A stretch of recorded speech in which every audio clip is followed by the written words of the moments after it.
let's talk about creating arrows here. CorelDRAW is really good in creating like directional signs, outdoor indoor signage, and we always use arrows for direction signs. So we're going to learn how to create arrows, and actually you don't need to create the arrows because the arrows is already in here. And if you go here, and the second one is arrows and shapes.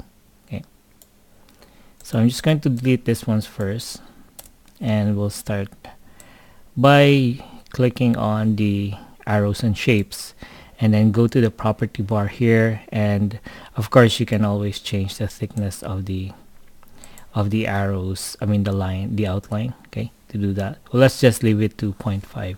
Then you can also make the outline dashed or solid. Now I just keep on solid. Okay, now in here there's a drop down here, and then you would see these are the kinds of arrows that you can create. Okay, so the simple one, let's say the first one would be click and drag, and that's an arrow. Okay, and I'll just make that gray. Okay, so that you can see that.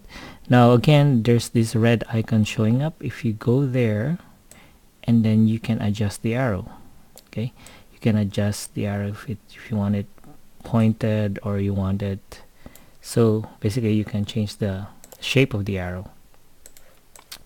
Now there's lots of arrows. Once again, click on that and go here, and let's try this one here. So this one, click and drag.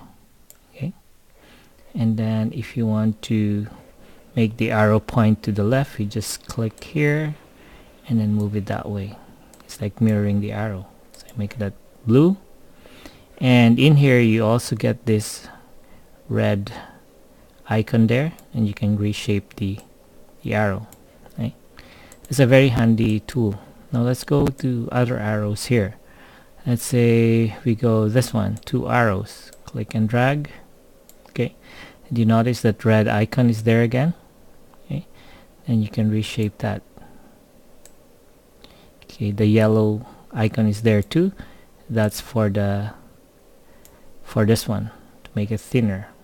Just make that here, and then the red is for the arrow, and this one is okay.